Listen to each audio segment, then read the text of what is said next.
Representative Stephen Vaillancourt. Hi, how are you? He has the distinction Nice to meet you. of having been elected to office under 3 parties. It's true. Wow. I started out as a Democrat in 1996, but I've always been a Libertarian. In 2000, I was elected as a Libertarian when the Libertarians had quasi-ballot status, and then in 2002, from then on, I was elected as a Republican. I'm not a typical Republican nor a typical Democrat. I believe that government should basically leave me alone, stay out of my wallet, and leave my freedoms alone. Right now, probably the thing I'm noted most for is I'm the sponsor of a bill that would legalize, regulate, and tax marijuana, which has passed the House and is making its way back and going around. So, but I've also fought for gay marriage, which is not a normal Republican position. I'm fighting to get the speed limits increased. In fact, as I leave here, I'm going to go to my brother's in Vermont, and we'll be going up 89, and I go 65 to see how many people go flying by me, and they all do. Oh, yeah. So this is the Hall of Flags, which is history. I'm not going to try to get into it, just a kind of an entranceway here. And if you want to look at flags, you probably came through the plaza out front. That guy standing there with his back to us is Daniel Webster. Not one of my favorite historical figures. I've read a biography recently of him. He was a really great orator, but he had some problems, as you might know if you've studied history, with his finances. He's the kind of person that always needed people giving him money in order to continue in government. I was actually walking across the plaza when it was snowing at 5:30 a couple nights ago. A young man came up to me and asked me to take his picture next to Daniel Webster. He was from Azerbaijan, which, as you might know, is one of the former Soviet republics.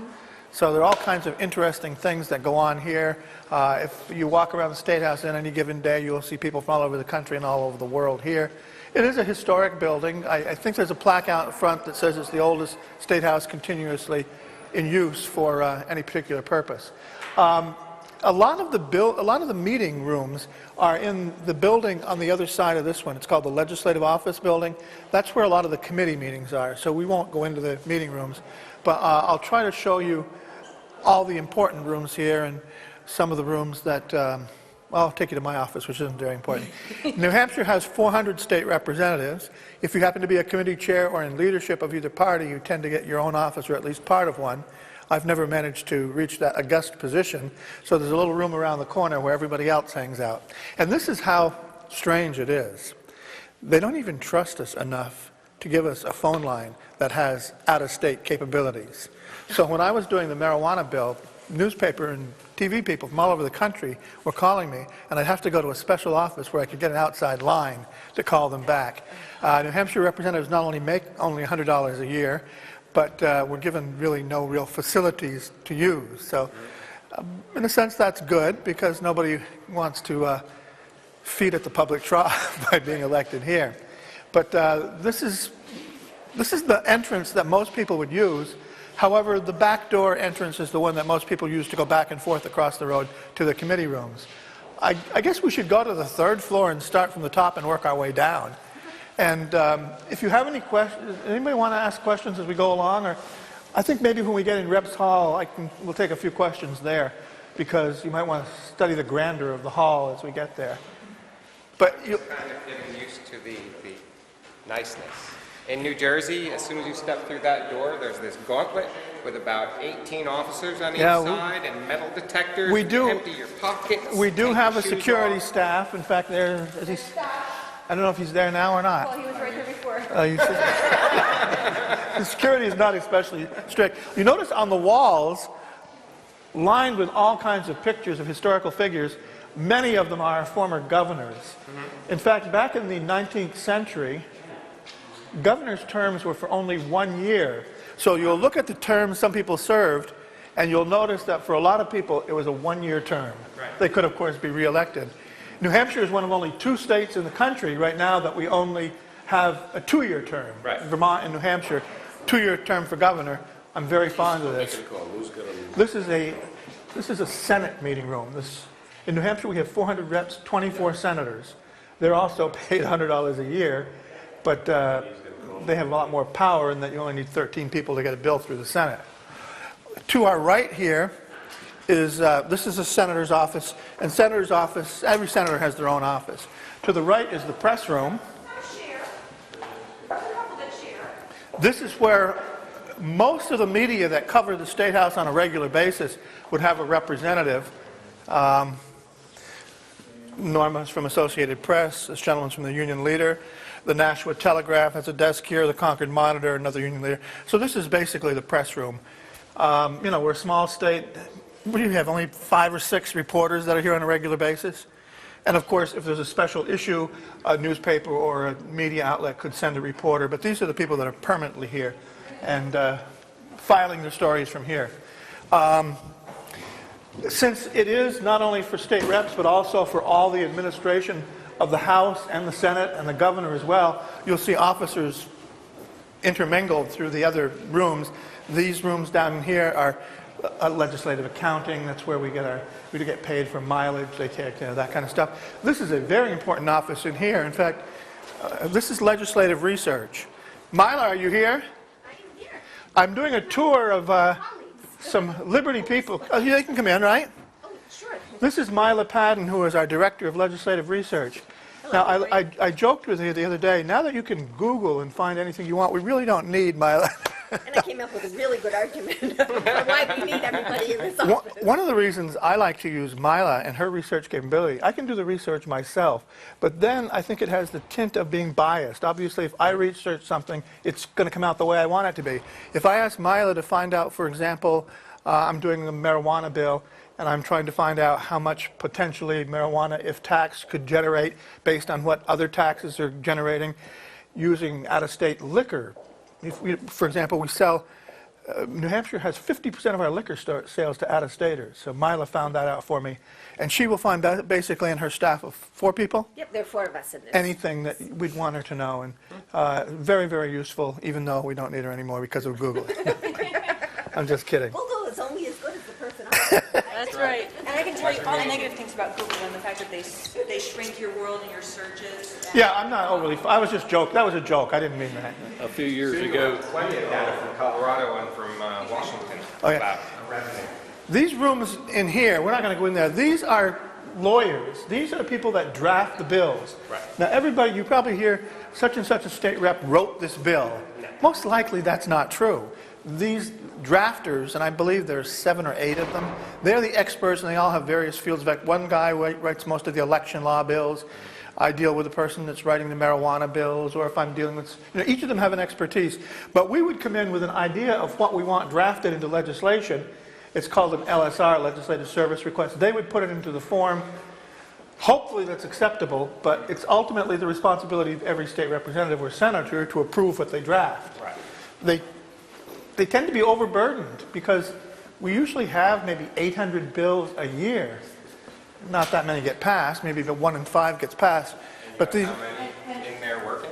I believe, what do you have, 8 people drafting bills? 8 people drafting plus a secretary. One of the interesting things that they also do, in addition to helping the legislators write a piece of legislation, it's they will comb through the RSAs and say, well, this term or this piece of legislation will affect this section, this section, this section, this section that you might not even be thinking about. So Right. they're really good at finding those things that if you were trying to do it on your own, you wouldn't be able to. Various people have different expertises. Mine is not getting down to the nuts and bolts of words, and I have a concept of what I want, and I ask them to draft it. Some people really like to get involved with, and almost every bill that's introduced and drafted here never gets passed before it's amended several different times. We can always find some amendments. But they would also draft the amendments. In fact, if a bill comes up to the House floor, conceivably a floor amendment could be added. It doesn't usually pass, but they would draft all of this.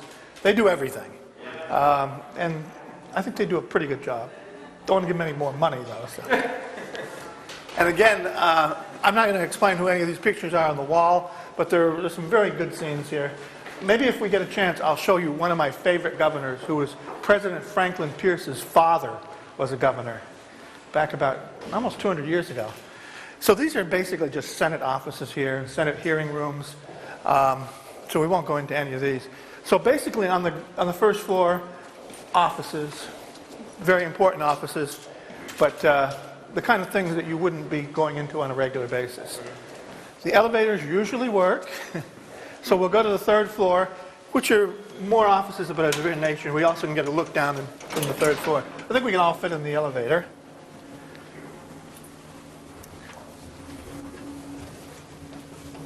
I don't think they had an elevator when the building was built. Okay.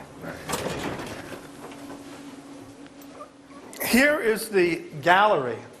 We'll walk into the gallery. If you can, the gallery's always open. I think there was a controversy a couple of years ago. Bill O'Brien, the speaker at the time, closed the gallery down because it got a little disruptive.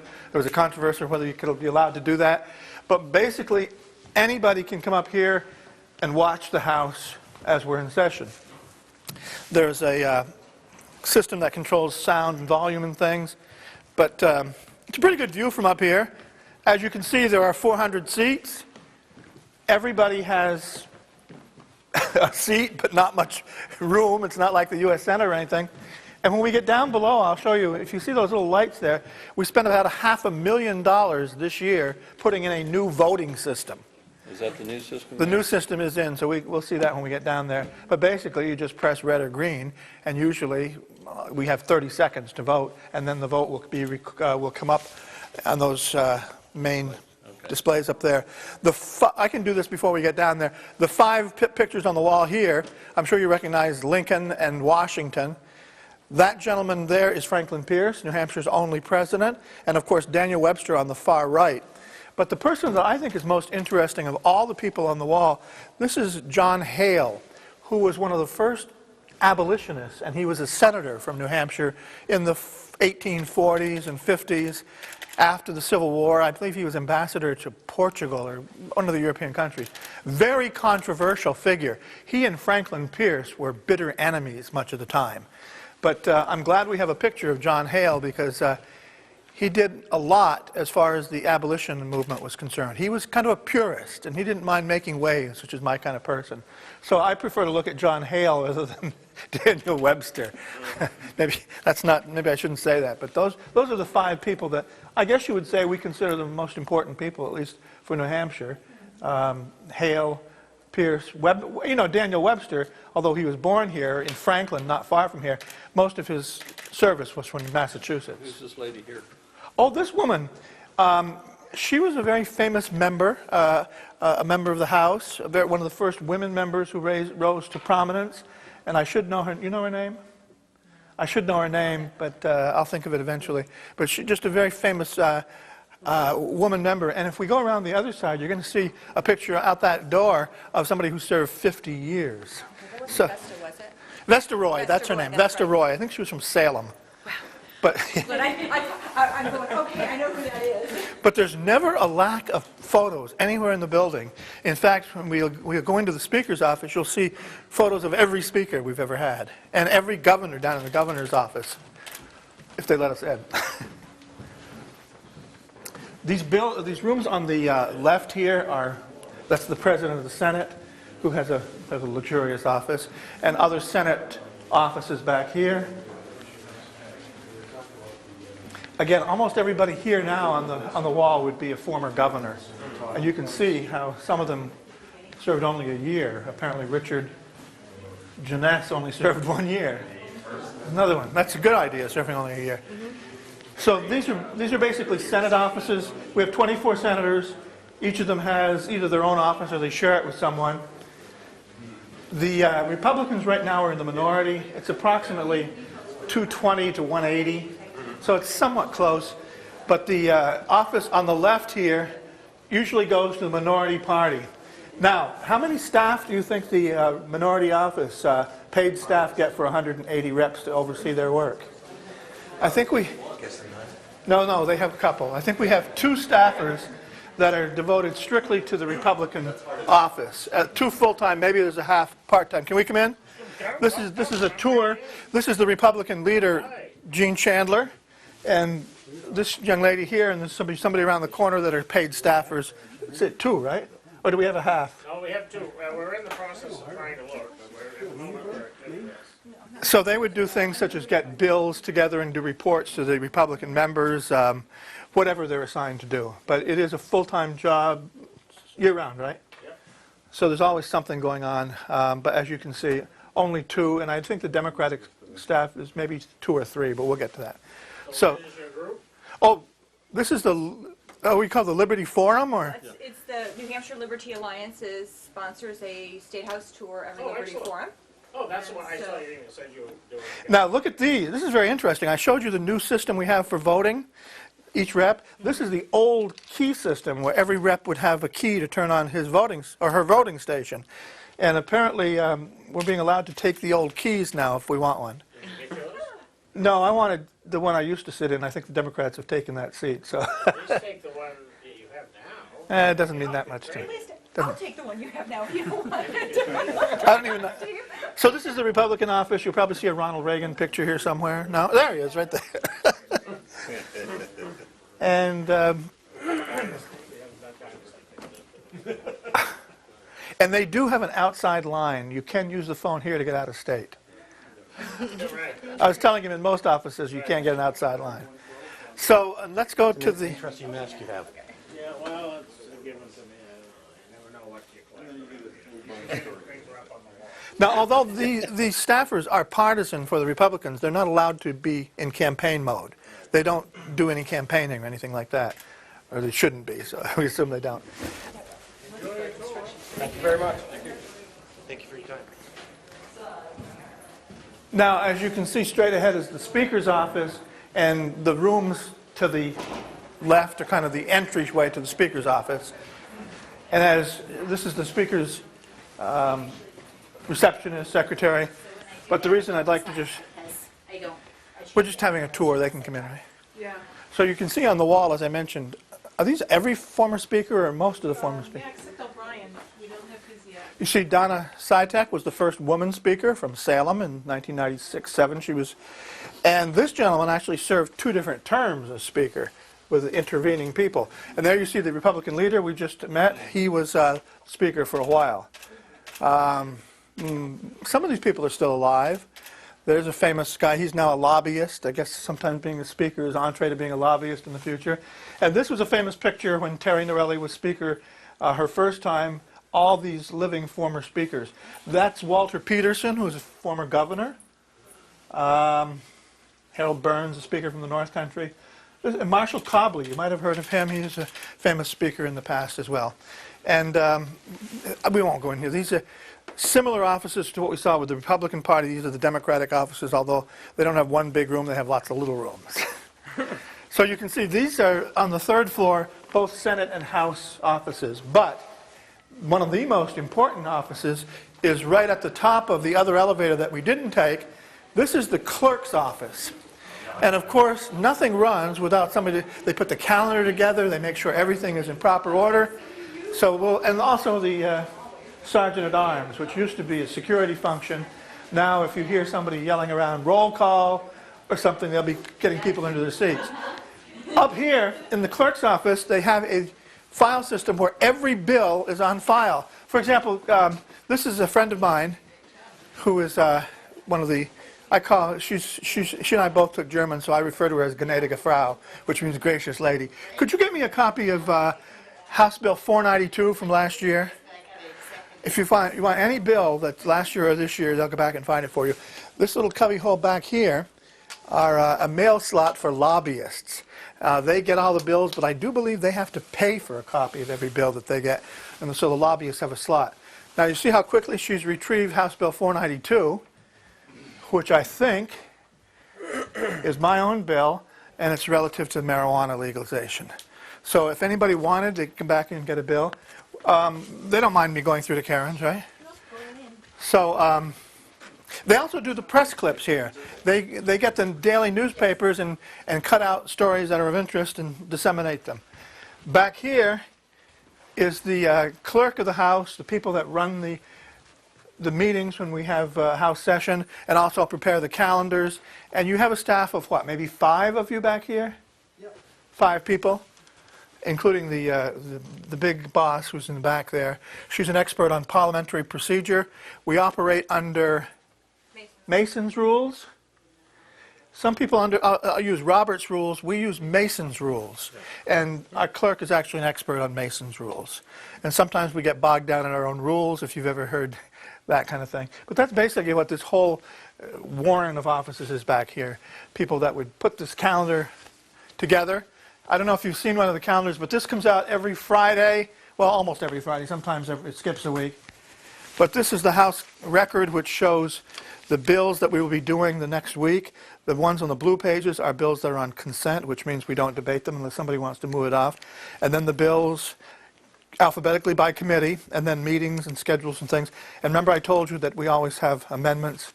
The amendments are listed in the back. So if you'd like a copy of this, they can take a copy, right?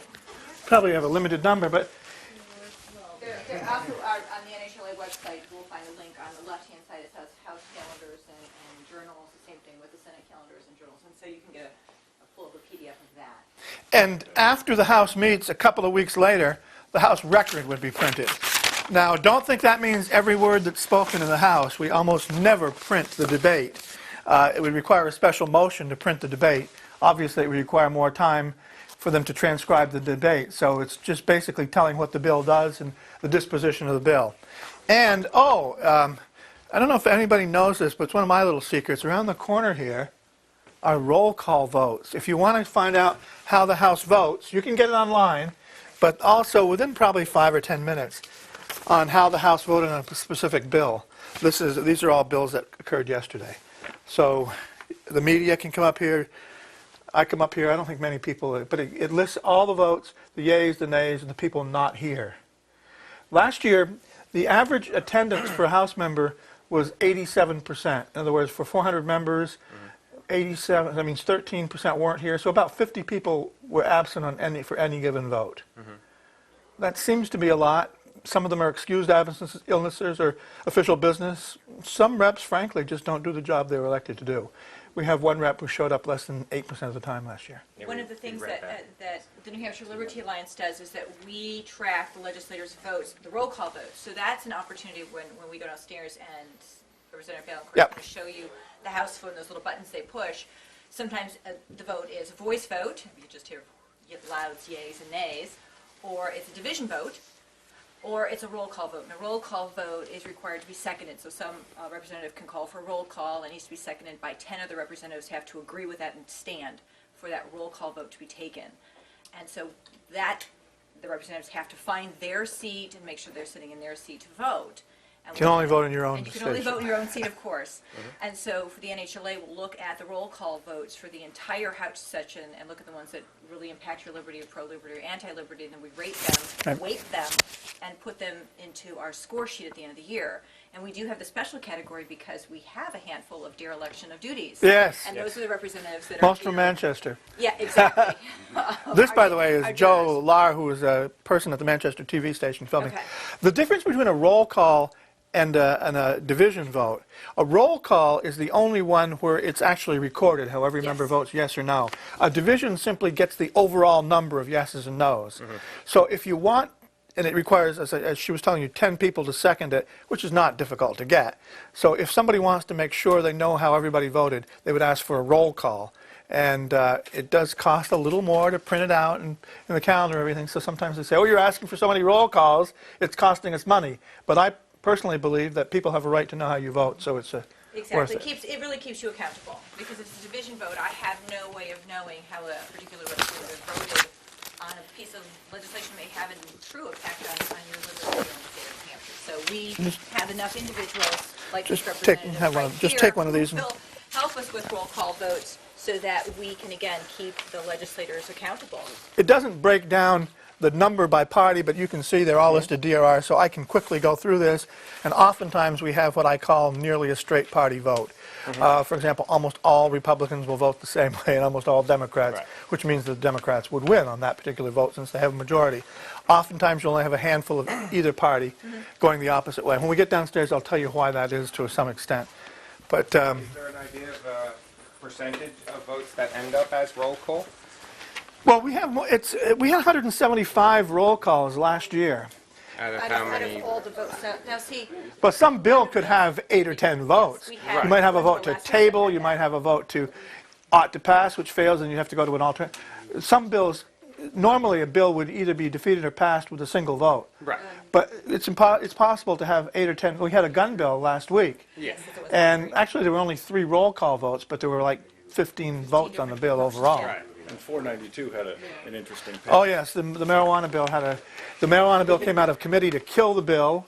We overturned that kill the bill vote on the House floor, and then I had to offer an amendment. Then we passed the amendment, and then you have to pass the bill as amended. Meanwhile, there were efforts to take, it was very convoluted. Right. If you looked at the history of any particular bill, that would be a good one to study on how it went from being killed in the committee to passing in the House. Right. And now it's gone to another House committee to be studied some more. And I have, NHLA is offering on Friday, I think at 9 o'clock, there's a legislator training, and 3 p.m. is testimony training, and along that, we'll also be working with people on how to find all this information from the NHLA website, how to look it up, what it means, how to do bill review, those kinds of things that will have a definitive impact on your ability to testify.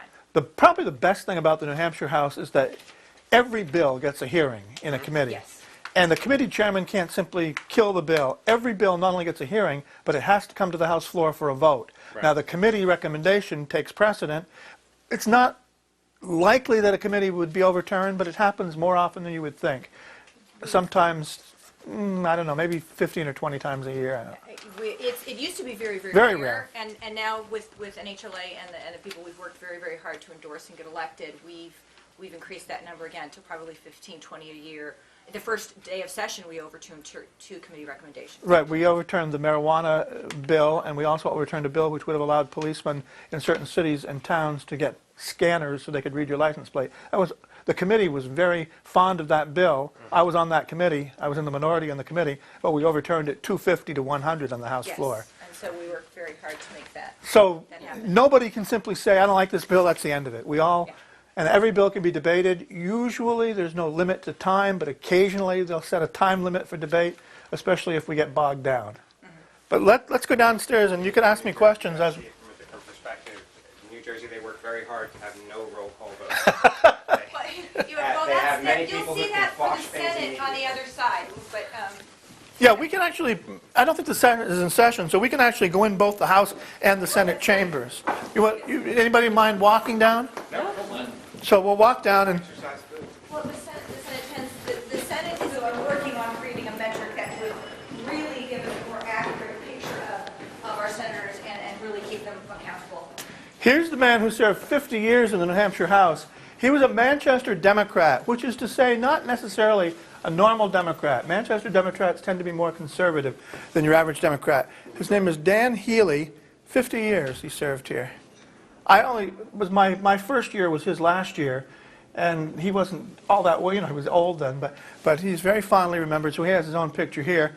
There's the first woman speaker, Donna Sitek. Her husband now is a rep from Salem. While we can get in, let's go into the Senate chamber. As you can see, there's a little bit more space for every senator. 24 senators. Right now, there are 13 Republicans and 11 Democrats.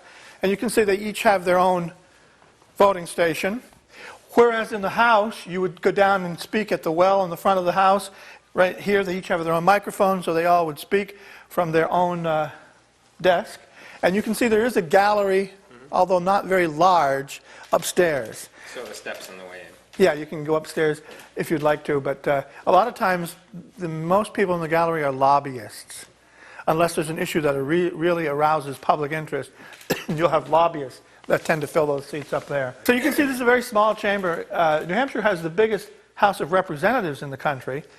It might be the smallest Senate, too. I think we're close to that. I think we might have a smaller Senate. So 400 versus 24.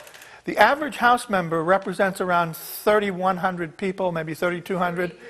You divide the population of the state by 400. The average senator is around 55,000, I think. So you can see it's a much bigger district. Public seating in the back there? No, that would be staff for the Senate. Oh, okay. And this would be the press table here. And as I said, the public would be okay. going upstairs. And usually there's enough room, unless it's a very big issue. Unless it's full of lobbyists.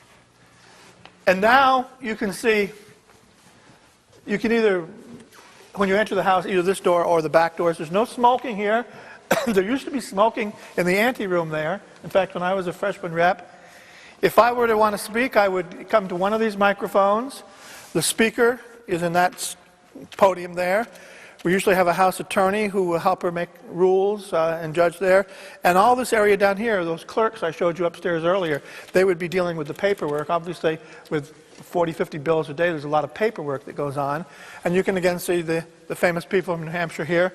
But if you would want to get up and speak, usually the way it would go is whoever is organizing a debate would decide the order of speakers, and the speaker would call upon them in that order. The side that the committee represents always gets last say. So if the committee recommended ought to pass, somebody opposed them, the opposition would go first and the ought to pass side would go last, and I would get up here. And usually you would begin an address by saying, Madam Speaker, I rise in favor of this motion, something like that. And as I say, there's usually no time limit. Occasionally, people go on and on. I've been known to, I think on my marijuana speech it was quite lengthy, because I believe you should have, some things are complicated and you have to explain them. Not every bill is debated. As I mentioned, there's part of the thing called the consent calendar in which we vote for everything in mass that's not controversial. But again, even if something were put on the consent calendar by a committee, any one member could remove that bill from consent and force it to be debated. And then you can see the votes would come up there. Now, here's the new voting system. You can just see here, every rep, if I were sitting here, this would be my voting station. When you walk into the day, you would turn on your white light to show that you're here. And then if the motion were ought to pass and you favored that, you would press the green button, and the opposite if you were in opposition, you'd press the red button. One of the things that most people aren't aware of, and that confuses people on the gold standard that we hand out, is that the House body does not vote on a particular bill. They don't vote on the bill itself.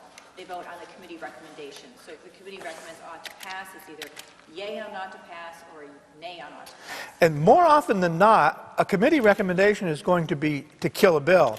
We call it inexpedient to legislate. So more often than not, you're voting yes, meaning no for the bill.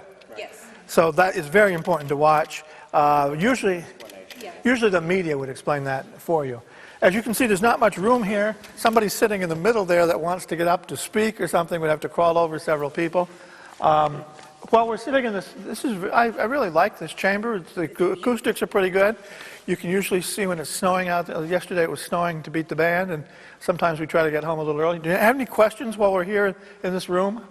Because as I mentioned, the most important thing for me is that every bill gets heard. We don't just throw something and say, no, we're not going to consider this. Obviously, the parties have tremendous influence. I showed you the two staffs upstairs, and most of the bills have a position that the party takes, and they do a handout every week. There are other handouts. The Liberty Alliance does a handout. It's called the Gold Standard. There's a more conservative group of Republicans called the House Republican Alliance. They do what's called the pink sheet. And there's also, I think, a blue sheet that's the Business Alliance. Yes. So everybody could come in armed with all kinds of instructions on how to vote, but ultimately everybody votes on their own conscience, hopefully.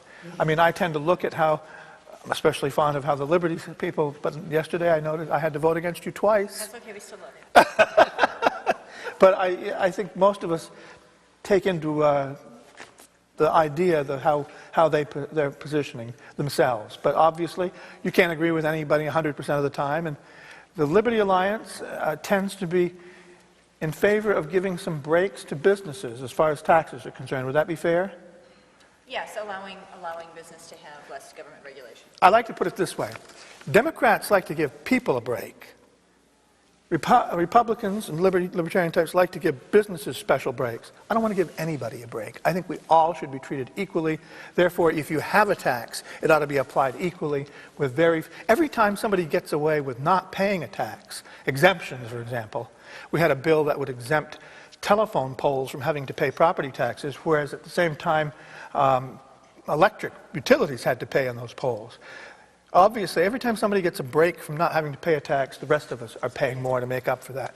So that's one of the areas I tend to. Also, the Republicans and the Liberty Alliance tend to be for school vouchers. I am never for vouchers because I firmly believe that in two places the New Hampshire Constitution prohibits any money going toward religious schools. So I don't always agree with the Libertarians. Those are just two instances. But we're not going to argue that now, are we? We could. So 400 seats, the Speaker does not vote unless it would either create a tie or break a tie. And by creating a tie, that would kill a bill. So creating a tie, a tie vote means it's defeated. So almost always the speaker only votes either to make a tie or to break a tie. Rarely happens. There was one bill, the gun bill last week, an amendment to that was 177 to 175. Had the speaker voted, it would have been 177 to 176, but that would not have created or broken the tie, so she did not vote. But one vote did make a difference. It doesn't usually happen, but occasionally it does. Now, if you want to see the luxurious space we have for all our papers, this is the kind of the ante room where people mull around and chat and do various things. And over here, we all have a mailbox. You can see, Home school. I'm guessing that the boxes you see are, and for example, this box here, she's resigned. She's no longer a rep. So most of the boxes where you see a lot of paperwork are the people that don't bother to show up. Here's my box, nothing in it. Empty coffee cups, empty water. Oh yeah, that's about all. That's the only place. We don't have space for that kind of stuff. This used to be the smoking room, but now some people will use their computers or something in here, and it's just a place basically where people get together and talk. So you see, there's not a lot of space. I mean, New Jersey must be more than this, right? Oh, it's expansive in New Jersey. Probably Very expensive. luxurious. I can look at it. It is. The Florida State House cafeteria is probably bigger than, Oh, we can go down to the cafeteria if you want. probably bigger than this whole building. So I think we've basically gotten the third floor, second floor, and the first floor of the State House. We can go down to the cafeteria, and then there's a tunnel that gets us to the legislative office. The House has about 20 standing committees, so you can figure with 400 reps, every committee has about 20 people. And the senators usually have only 5 or 7 members on a committee. But again, the public is entitled to go to testify before any bill in the House or the Senate. Now, obviously, when we have an important bill or something that arouses passions, like the gun bill, gay marriage, marijuana bill, you have a tremendous amount of people that want to speak. They might limit the time. And I think that makes sense. How often do committee meetings end up in here?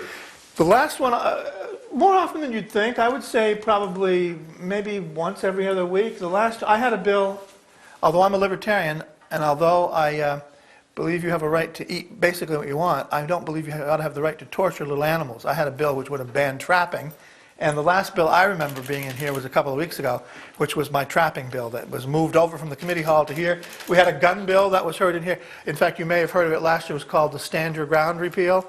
The place was packed for that. The death penalty was heard here, the death penalty bill earlier this year. The gay marriage bill was packed in here.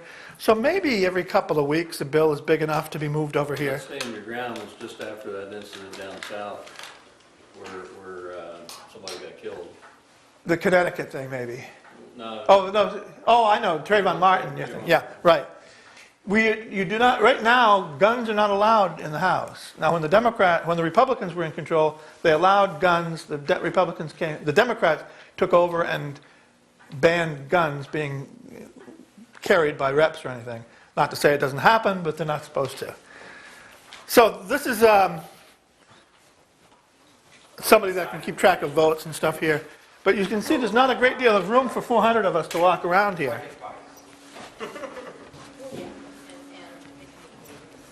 So we may, if you don't mind, we may as well walk down instead of taking the elevator. This guy is one of our famous New Hampshire residents, Governor Wentworth. You've probably read of him if you've studied colonial era history. Bigger photo than most people. Chased out of New Hampshire, right? This is my corner right here. Oh yes, when reps are coming up at the beginning of a session, you'll usually have, not necessarily a gauntlet, but several people here. It can be a gauntlet. She'll be standing here giving out her Alliance score gold sheet. There'll be other people standing here that'll give you a sheet as you're walking in. Most of the time, I'll accept them, although I don't need 3 or 4 copies of the same thing, so I might tell them no. But you try to be polite and say, I don't care about what you're saying, so, you take them. We had several right-to-work bills and things like that. You get a lot of labor people that line the hallways, and it can get a little crowded, but it's pretty much well organized. As I said, we only had that problem one time, and it was a labor group that was trying to not allow the budget to be passed when Bill O'Brien was Speaker, that he had to clear the gallery. Very controversial, but that's the only time, and I've been here for 18 years now, the only time that I remember that happening. So people are generally pretty well-mannered. The House Speaker, and I think the Senate President probably also says, applause is never in order. You're not supposed to applaud or show signs of disapproval. Sometimes, obviously, people get carried away, but we try to urge people. And another thing I particularly dislike is, especially when reps would wear a sign, a lapel sticker saying, vote yes on the trapping bill, vote no on this bill. I don't think you should wear any lapel things. When I'm in the House, I would never wear something like that. Some people do. I just don't think that we should do that. So as a matter of policy, you won't ever see me wearing a sticker when the House is in session. Although I do believe in stickers. I have in fact, anybody want an anti-trapping sticker? So, of course, the most important thing is the cafeteria. The cafeteria is leased out. The House does not run it itself. It leases it to some capitalist who hopefully makes a buck or two. I almost never eat in the cafeteria. In fact, I don't tend to eat lunch at all. Oftentimes we're given free lunch or free dinners by various groups that want to influence us. There's a House rule, I think the Ethics Committee is saying that you can accept something of $25 or less value. Right? Steve, Yeah. quite frankly, we all know that if we want legislators to come to an event, we just have to say free food. That's right. They'll usually come. With open I know pockets. For us, we do some type of like a little lunch function once a year, or a dessert function, dessert coffee, and we certainly always get a good showing. Once in a while you'll get a free dinner, a free lunch, and a free breakfast the same day, which is a waste of food, actually. We prefer to spread those around on different days.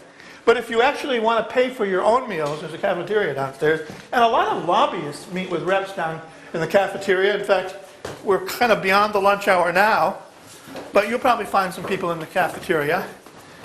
We do have to go over to LOB and show them the smoking room. Oh yeah, we'll go over there. Now, there are a couple of other things down here. There's a computer room down here, but you don't need to see that. There's a nurse's room down here. You know, everything that you'd really need. Once in a while, you'll have a rep get very sick or ill or something. The average age is more than the average age of the population. But this is, the cafeteria is, I don't know, it's a normal cafeteria. Whatever you want on a given day.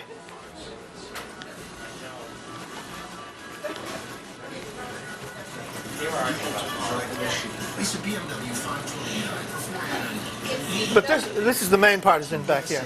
And this is really for you. This is normally you go up, you get served in the cafeteria, and then you sit down. We're over there. If you sit in this particular corral area, is where they'll actually come by and will serve your food to you. Oh, I didn't even know that. Yeah. A little bit more restaurant. Apparently we have the U.S.-Canada hockey game going on now. What's the score? 1-0. In favor of? United States. The U.S. is beating Canadian, the women gold medal game. Okay. So you see they do have a TV here. Slows down a little bit, but you're just gonna stick to the plan and let it run. When you see somebody playing it all out there, somebody does that. Oftentimes you'll find a group like the Heart Association or any group that wants to give us a free meal. They'll have a free feed in here. And you can see today is Thursday. On a session day, this place would be packed. On today, there are committee meetings, but again, it's past noon, so most people aren't eating. But this is open for staff, members of the House, Senate, general public. Anybody can eat here. Obviously, they'll take money from anybody. Is this for lunch meetings or something? No, they just put the tables together here. As I say, if somebody, the Heart Association, is offering lunches, a free lunch or a free breakfast, they'll bring stuff out here, and they have all the reps come and take the free food here, which happens maybe once a week. I'm not sure.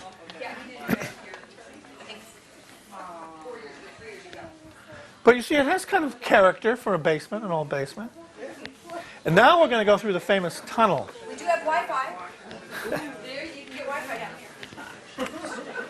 Now, you don't have to use the tunnel. You can walk out the back door and walk across the street. But on an especially bad day, or for any reason you don't want to have to go outdoors, you're welcome to go. Again, we're leaving the State House now. And after we walk through the tunnel, we'll be in the building called the Legislative Office Building. It used to be a post office. So, I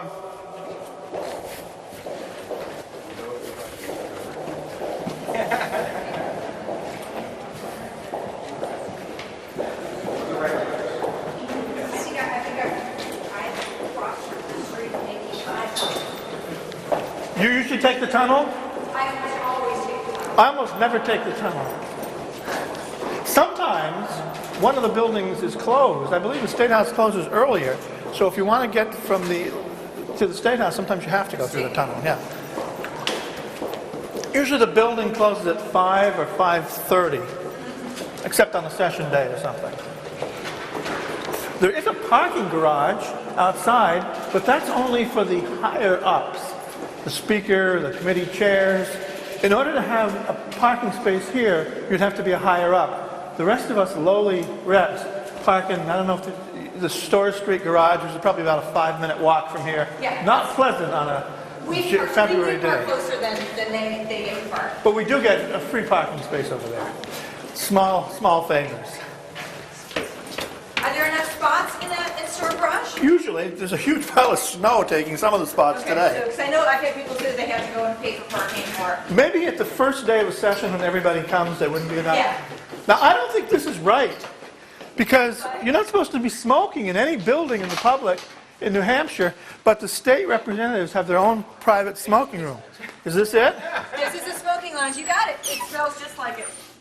So smoking is actually allowed in that room? Bill? I don't think it should be. I mean, why should we be special from anybody else? It's not that bad. Of course, I don't smoke either. I stopped. Cigarettes. So no, yeah, that was one of the things that I found striking when I was here. Is, well, excuse me, there's a smoking room in the State House. What? And you might saw the. you might find a senator's office down here. I believe this here is the chief of security's office in this corner. There's not much down in the. What is over here? There's locker rooms and. So this is when I talk Oh, about yeah. state reps having a locker in the basement. This is a locker. This would be to put your outside coat or whatever when you come in. This is the locker room, and they don't have enough lockers. I've never taken a locker in all my years And here. so so there typically aren't enough lockers for everyone, but you can get a locker if you want one. Yeah. If you ask early enough. And so they have, like I said, they don't have a committee room or staff. They have a nice little, high school sized locker. And you can even get a lock, I guess, although most of You them. either get a lock, you do get a lock, but that's it. This is it. Well, again, you were more important in high school than here. So these are two senators. These are two Democratic senators sharing an office here. So as I said, there are 24 senators, and some of the space is in there, some's over here, wherever they can find space. All right, we'll take the elevator to the 3rd floor.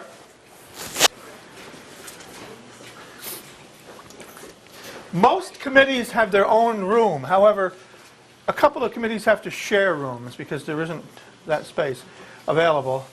Committees that would do less a number of bills, that labor and state and federal relations or something, may share a meeting room. But you'll see there's quite a bit of space for the public, and the Finance Committee room, of course, is a much bigger room because you'd have more people interested in going there. And the Finance Committee is also the only committee that's recorded. The Senate records almost every hearing that they have, but we don't record anything officially, except maybe if there's a special bill or something, except for the Finance Committee. And there we have this woman who's talking into a little microphone, how they do stenography or something. And there's just the 2 elevators here, so on a busy day, sometimes it's better to wait and to walk than to try to take the elevator. But as I mentioned, I don't know what the average age is. I wonder if that would be available. I bet you the average age is over 60 for a House member. Oh yeah, there are, but I'm trying to think about. I think the oldest member is 95 or 96. She's from Nashua. And there are, I would say, 8 or 9 staffers up there that are paid full time. So all you're going to see on the 3rd floor is committee rooms, and there might be a couple of rooms for important members to have their offices. For example, Oh, get out of town. You didn't take me with you. I was coming in. usually, how many committees do you serve? 2? 4. Oh, 4. So usually a secretary would serve 4 committees with typing out the agenda for those committees, doing the reports on bills as they come in to be typed. So this is a room that would... are you the head of all the committees? What? She serves a couple of committees. That's why she's in there. 4 committees. Not all of them serve 4. You have some that only serve 1. But they're not full-time either. Do you work year-round? Some of them work year-round, but most of the committee staff only works when the House is in session. I think that's correct. This is a little room for probably a leader of one of the two parties, maybe the minority office. And so you can see, a lot of times you'll find lobbyists in the hallway talking to people. And you can see every time a committee is meeting, they'll post the agenda. This is the Commerce Committee, the bills that they're dealing with today. And over here, as I told you, some committees share a room. Science, Technology, and Energy apparently is not one of them. Usually this committee here would be Environment and Agriculture and Municipal and County Government. As I said, there are 20 committees, basically. And there are 4 more rooms over here. We were ready with it.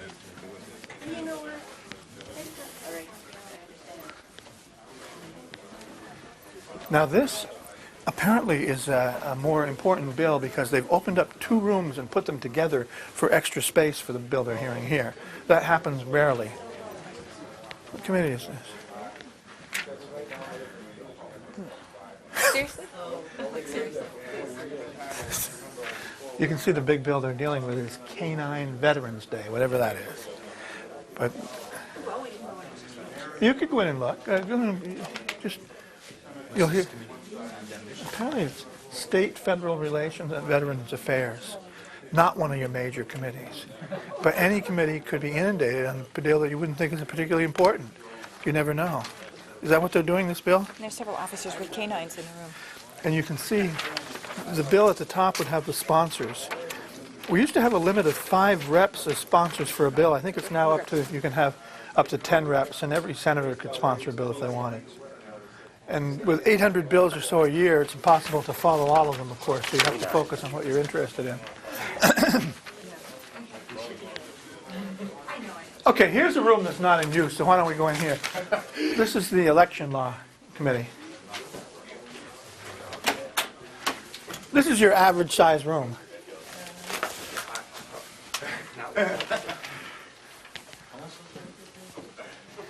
If I'm going to testify before the Election Law Committee, I would fill out a pink card, which would be available, and the chair would call people in some kind of order, oftentimes for a bill and against a bill. I would come up here and give my testimony, and you can see the chair is probably sitting there. And an average committee hearing would probably last a half hour to an hour. Some go very quickly. A lot of times they schedule not enough time, so they run overtime. We're constantly behind schedule here. But this is just a typical room. I guess we should see if we can go down to the second floor to show you the Finance Committee room, which is the... So this one can open up to the other side? Yes, all these rooms are capable of being opened into a double room, such as we saw that other committee. And that doesn't happen too often, but if there's a big interest in a bill, you would have that.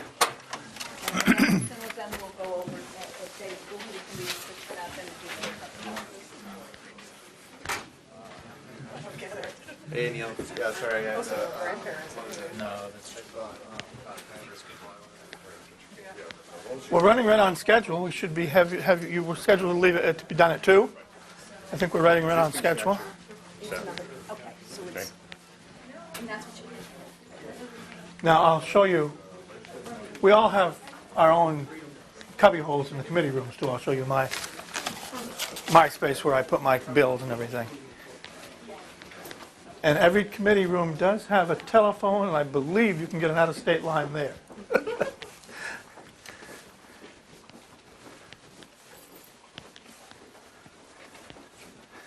There was a time when we didn't have this building at all. Not since I've been here, but this building is fairly new. Back then, committees had to meet wherever they could find space in the State House, or I guess they used various buildings throughout the Capitol. So this is a wonderful addition because almost all our business can be done in here now.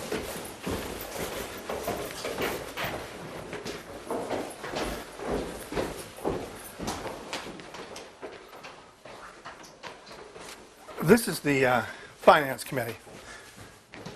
They're not meeting now, so we can just, this is the secretarial. So you can see this is the most majestic room because Finance, I can't say they do more bills, but they do the entire budget. So they have more members. I think the Finance Committee has 25 members. They operate in 3 divisions, so they break down and have a little division room as well. They're also more likely to have the lobbyists in here trying to get money for their specific projects or something. And department heads, the Health and Human Services, Department of Safety, they'll often be here to testify. I mentioned to you that this is the only committee that records things. And there is a microphone here, but there's usually a stenographer that comes into this room for public hearings as well. What are these big notebooks? These are the budget binders. Every committee has a book of bills that they've gotten, but these actually are the state budget books, voluminous, and this is not the year that the budget is decided. That's usually done the first year, always done the first year of a session, the odd year. So they're probably reviewing something specific, but that's not the big budget book that they would get the first year. So we'll go down to my office, and my committee room, and I'll show you what we have there. I mentioned there are 3 divisions in the Finance Committee. They each have a separate room that they can meet in. So they actually have 4 rooms for the Finance Committee.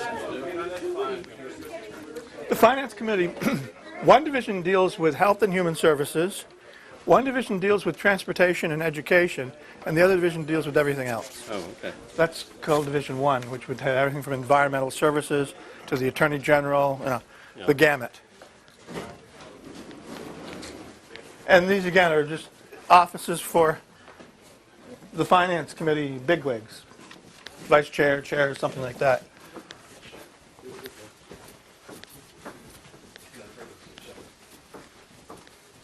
Again, you have 8 more committee rooms here. Ways and Means, which is the tax group. And this is criminal justice. This is my particular committee right now. And you can see we have my bills that I'm working with now are in here. And since we're on criminal justice, we're all given a book of statutes. You can see how interested I am in looking over statutes. But this committee has 20 people. It actually is shared by the committee on the desk for the State and Federal Relations chairman there and the Criminal Justice Committee chairman here. So you see there's not much wasted space anywhere. One of the important things, if you ever go to testify and give a handout to a committee, it's very important to paper punch your handout so it can be put into this binder. Those little things make a difference. So after criminal justice and ways and means, public works and transportation, they kind of are together, so they're there. I'm guessing education is down here. But Billy, you've seen one, you've seen them all.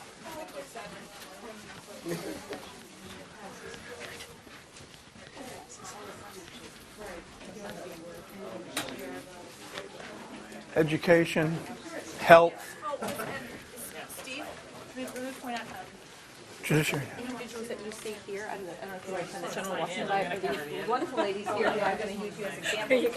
if you are a paid lobbyist, you have to wear this little orange badge when you're up here doing business here in the State House.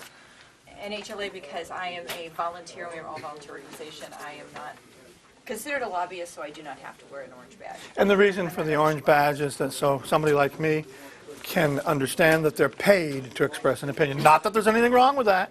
But if there's a financial interest involved, it's... But it's good to know somebody has a financial interest when they're testifying before you. Some people put less weight in lobbyists than other people. I can give you my own personal opinion, but not in front of this woman. Lobbyists are obviously very well paid, but there's one thing that I'm sure she would agree with me. If you ever, as a lobbyist, ever deceive a committee, you lose all credibility. So the most important thing for any lobbyist, or for anybody really, is to never make a false statement. Don't even exaggerate. Just tell the truth and let people figure it out. So that's important, and I'm sure she would be the first to tell you that. You just say, For example, the other day, the Department of Safety, that's the state police, came before my committee of criminal justice and tried to tell us that your average marijuana plant would yield a pound. Now, I've never grown marijuana, I say that with all honesty, but I do have information that the average plant will not grow a pound. So when you tell me that, I tend to disbelieve everything you said if you try to deceive me in one particular is case. that a pound over the life of a plant, maybe? I don't think so. I think the average, in this age of Google, you can find anything. So if somebody's going to deceive you, it's so easy to find that out. So don't ever try to deceive me. Because I operate with this motto. I give everybody the benefit of the doubt until they deceive me, and then I never trust them again. I think we're done, aren't we? Oh, we have to go down to the lobby. We have to see the lobby, right. Because the lobby of this building is important because it's where they have press conferences.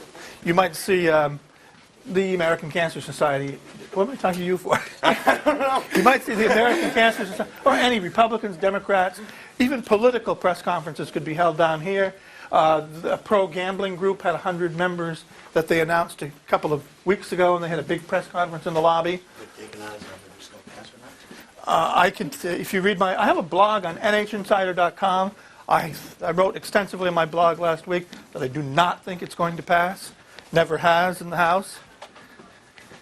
But anybody is welcome to use the lobby for a press conference, and you might even get some interest generated as a result of it, depending on the way things are going at a given time.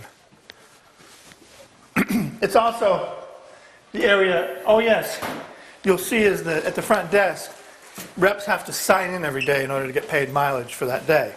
So there's a sign-in sheet, there's security, and there's also a series of little small Senate hearing rooms.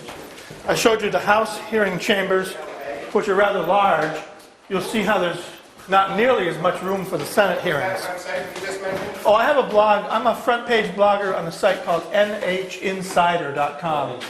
I usually post 3 or 4 things a day. In fact, yesterday I posted a couple of bills we did. I posted a lot on marijuana there. My speed limit bill, I'll post something on that today.